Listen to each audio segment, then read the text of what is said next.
Over the weekend, Eurovision got a feel-good ending. Bulgaria won the contest for the very first time with their infectious song, Bangaranga. And Australia came close too, with Delta Goodrem placing fourth. But this year's controversy over Israel didn't go away. Israeli singer Noam Bettan finished second after a huge public vote, despite protests outside the contest, boycotts from 5 countries, and warnings over Israeli broadcaster KAN running a campaign telling people to vote 10 times. Eurovision insists it's a non-political contest, but over the past 3 years, Israel's place in it has exposed how political the stage can be and how useful it can be for a government trying to shape how the world sees it. I'm Daniel James, and you're listening to 7am. Today, author of Eurovision, the history of modern Europe through the world's greatest song contest, Chris West, on the boycott, the vote, and how Israel turned the world's biggest song contest into a soft power campaign.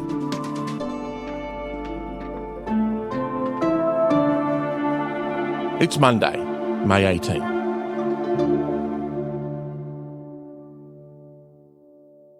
Chris, this year Eurovision has faced what has been described as its worst crisis in history. There have been protests and boycotts over Israel's inclusion. Can you tell us a little bit more about what's happened? Well, the worst year was probably 2024. There were a lot of protests. We boycott Russia because of the terrible war in Ukraine.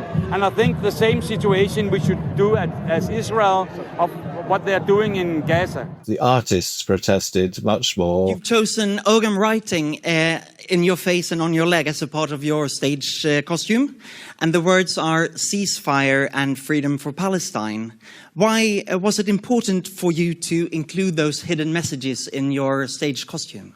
It was very important for me because I'm pro-justice and pro-peace. Unfortunately, I had to change those messages today to Crown the Witch only in order from the EBU. The atmosphere at the contest became very unpleasant. Israel's inclusion's been contentious, prompting boos during the dress rehearsal. That was the worst year. This year, things have gone relatively smoothly.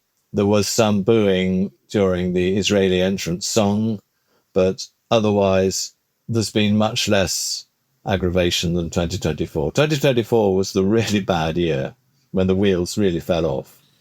Can you tell us a little bit more about the boycotts? Because some of the major countries that have traditionally been involved in Eurovision have pulled out this year. What reasons have they given? Absolutely. The 5 countries have pulled out, and that's Spain, the Netherlands, Ireland, Slovenia, and Iceland. The reason they give is because they don't think Israel should be in the competition, and they're not prepared to share the stage with somebody representing Israel. All decided not to send an act to the contest or to not broadcast it at all. Slovenia's national broadcaster will be showing a series of Palestinian documentaries and dramas instead, while Ireland's RTE has opted to show an episode of Father Ted instead.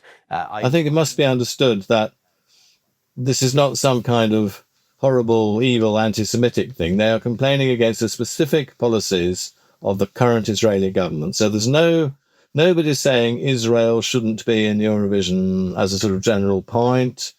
It's specifically about the current policies of the current government in Tel Aviv. And that's terribly, terribly important. People don't get held the wrong end of the stick. Adding to Eurovision's woes is a New York Times investigation which has unveiled a soft power campaign to manipulate the Eurovision results. What's Israel accused of doing there?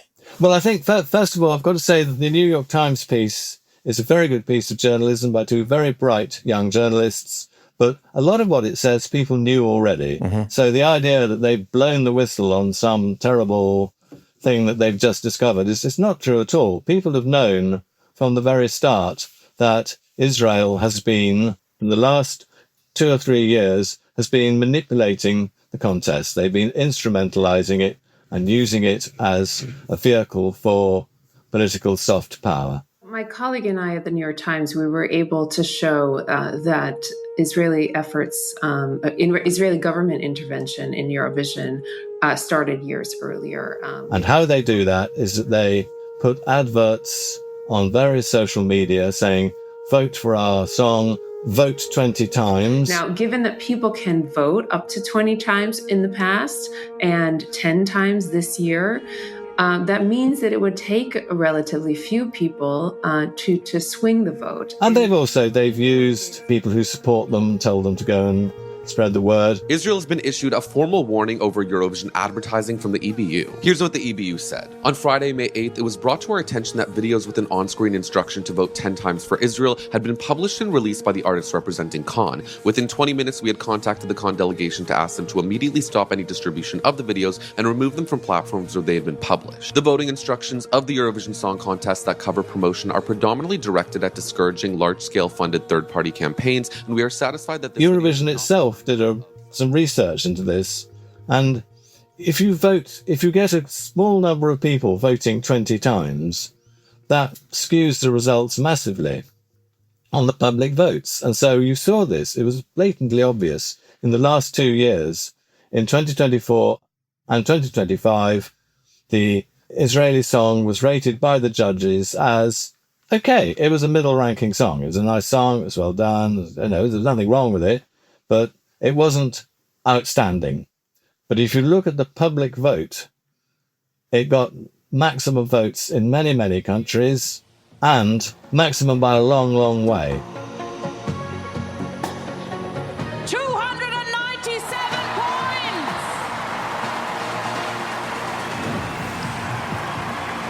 That means we have a new leader on the scoreboard. So this was clearly a totally skewed result. And that was due to all this advertising. And everybody knew the advertising was there. So this is not radical new stuff. This was well known. And this was funded partially by the Israeli government. And they've admitted that. They haven't turned around and said it's nothing to do with us, Governor. They've said, yeah, of course we've done it. Obviously, every country promotes its own entrant. But do governments normally get involved in Eurovision, Chris? And where do you think the line is between promotion and manipulation? Well, I think that's a very good question. I mean, if you look at other broadcasters will sometimes put up little ads saying, vote for our candidate. Record companies, if somebody's signed to a record company, will do it. The artists may do it themselves. But nobody has ever said, vote 20 times, or even you can vote 20 times. They just say, vote for me, I'm nice. Over the last 2 years, this has been taken to a totally new level. It's a total order of magnitude different. Total order of magnitude different. Some people might think that a song competition is an unlikely place for a government PR campaign, but how powerful is Eurovision and how much reach and influence does it have, Chris? Well, I think it has quite a lot of influence. I think the Israeli government is keen to be seen as a sort of European state. It's part of Israel's campaign to say, look, we're a modern civilized country. So that is important. But also there's another refinement on that, which is that if they do well in the public vote, they can turn around and say, look, people love us in Europe. They think we're wonderful.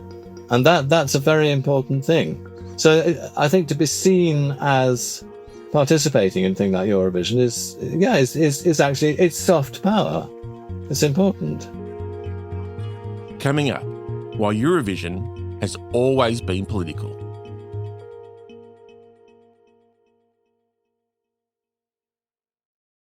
Chris, I think most people associate Eurovision with weird and wonderful characters, costumes and performances.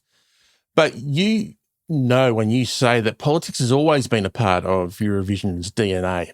What's the origin of that? Well, it was founded in 1956, and the founder of Eurovision was a guy called Marcel Bezençon, and he was a very, very keen supporter of European integration. Jean Monnet, who is the sort of like the father of the European Union, was one of his closest friends. This was closely tied in with the political aim of bringing Europe closer together so we wouldn't do what we did in 1914 and 1939, is basically fall on each other's necks.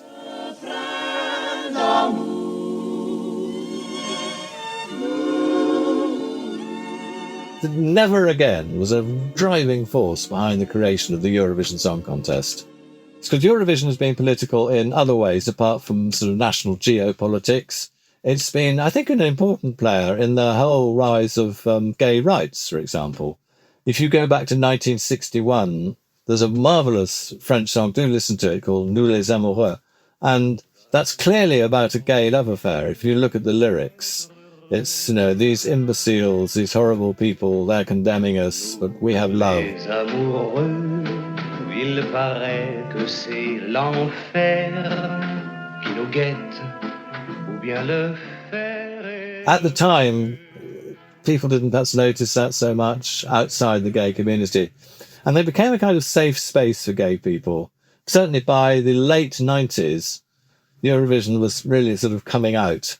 If you look at Paul Oscar's performance in 1997, it's got a very sort of gay vibe to it. And then, of course, in 1998, Dana International, who's a transgender singer, won. And she was from Israel, actually. See, this is very interesting. So the whole story is always much more complex than it looks. And she won. It was a very important moment.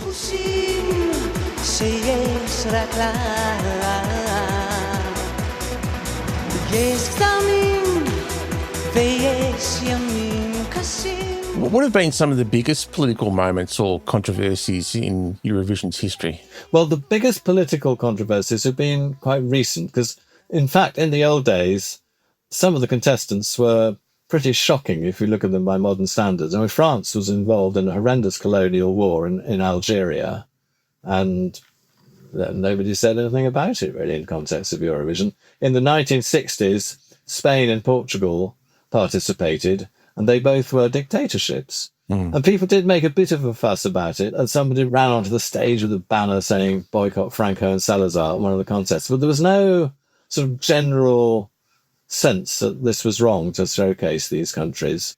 But even back in 2014, when Russia invaded Crimea, there wasn't that much call for them to be thrown out of Eurovision. There were protests at Eurovision, but that was also linked with Russia's extremely unpleasant attitudes towards gay rights and things like that. So there's always been a little political undercurrent, but it's come to the fore more recently, I think. What about the impact on this year's competition itself? Because as you mentioned, 5 fairly sizable countries with a lot of influence have boycotted this year's Eurovision. Is that impacting the integrity of this year's competition itself? I'm not sure that it is. We miss them. Spain is a big 5 contributor. There are five countries contribute the most to the contest's coffers. Netherlands has always been a very keen Eurovision competitor. The contest is very popular in the Netherlands. It's a big deal there. They've done very well over the years. So they're an important player. They're not there, which is a shame. Iceland, Slovenia, Ireland have won it 7 times. So but everybody's part of the Eurovision family, and it's a shame they're not here. But on the other hand, the contest is going ahead. So the 5 countries pulling out hasn't broken it. Chris, you don't just write about Eurovision, you're also a fan. You've seen just about every Eurovision that there's been. I have, yeah. Are you worried that these boycotts and the controversies surrounding Eurovision this year will have lasting impacts?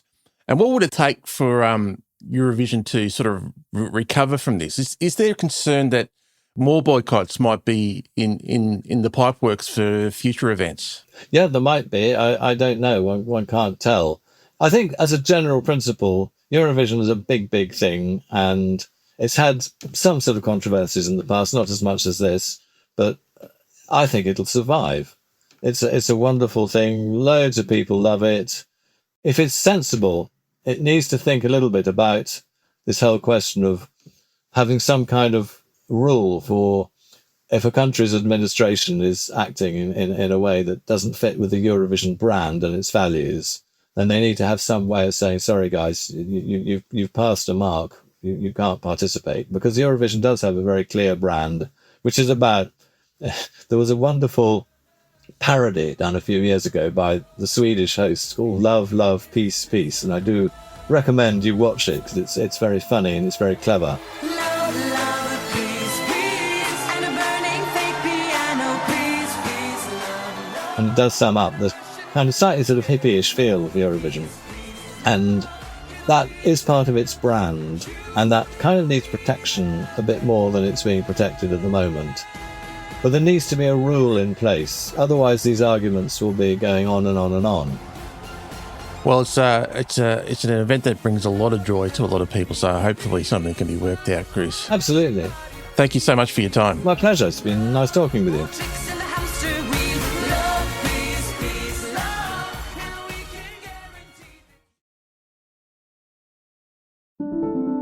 Also in the news, opposition leader Angus Taylor has rejected Labor's claims that his promise to index tax brackets to inflation will cost $250 billion over 10 years. He says the cost will be $22.5 billion over 4 years. The measures announced during Taylor's budget reply speech would begin for the first 2 tax brackets from 2028 and the higher tax brackets from 2031. And New South Wales police are warning of a new scam that's seen 4 victims lose $800,000 in the last month. Victims were contacted via phone or messaging apps by scammers posing as Chinese police or government officials. They were falsely told that they were suspected of a crime and told to transfer money or cryptocurrency if they didn't want to be arrested. I'm Daniel James. Thanks once again for listening to 7am. We'll be back tomorrow.